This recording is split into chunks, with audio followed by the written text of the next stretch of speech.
This channel does not promote any violent, harmful, or illegal activities. All content provided by this channel is meant for an educational purpose only.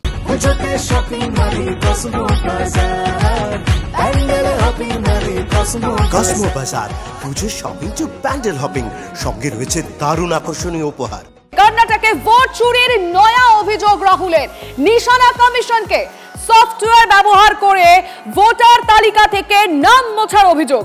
একটি কেন্দ্রে ৬,০০০ vote চুরির অভিযোগ রাহুল গান্ধীর। বেছে বেছে কংগ্রেস সমর্থক গরিব দলিতদের নাম মোছা হচ্ছে।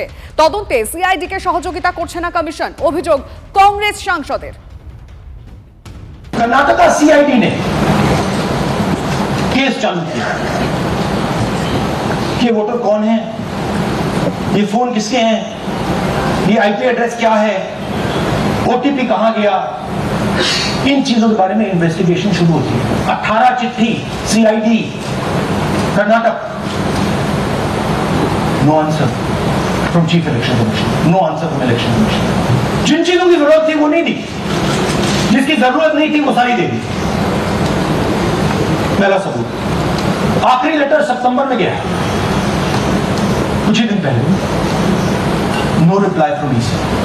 ये है सबूत कि ज्ञानेश कुमार जी वोट चोरों की रक्षा कर रहे हैं, और ये ब्लैक एंड व्हाइट सबूत है, इसमें कोई कंफ्यूजन नहीं है।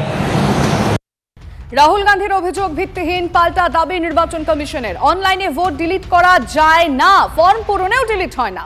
১.৫ ঘন্টার মধ্যেই রাহুলের অভিযোগ খণ্ডন করল নির্বাচন কমিশন। রাহুল গান্ধীর অভিযোগের ভিত্তিতে নির্বাচন কমিশন বলল যে তিনি যে অভিযোগ করছেন, অর্থাৎ রাহুল গান্ধী যে অভিযোগ আনছে তা সম্পূর্ণভাবে ভিত্তিহীন। কমিশনের অনলাইনে ভোট তা ডিলিট করা যায় না।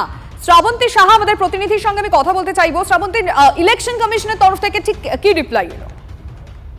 দেখো, এর আগেও রাহুল গান্ধী যখন ইলেকশনের এসআইআর কে চ্যালেঞ্জ করে বেশ কিছু বক্তব্য রেখেছিলেন, সেখানেও ইলেকশন কমিশন সরাসরি সেই দাবিকে চ্যালেঞ্জ করে রাহুলের মধ্যে কি কি প্রমাণ হয়েছে সেটা তাকে হলফনামা দিয়ে জানাতে নির্দেশ দেওয়া হয়েছিল। পরবর্তী সময় রাহুল গান্ধীর এই অভিযোগ ভিত্তিহীন, তার কারণ নির্বাচন কমিশনের বক্তব্য অনলাইনে কোনো ভোটই ডিলিট করা যায় না, এমনকি ফর্ম পূরণেও ডিলিট হয় না। ১.৫ ঘন্টার মধ্যেই রাহুল গান্ধীর এই অভিযোগ খণ্ডন করেছে কমিশন। তোমার মনে থাকবে, এর আগে যখন প্রেস কনফারেন্স করে রাহুল গান্ধী বলছিলেন, সেই প্রেস কনফারেন্স চলাকালীনই নির্বাচন কমিশনের পক্ষ থেকে একটি টুইট করে রাহুলের যাবতীয় অভিযোগ নস্যাৎ করা হয়।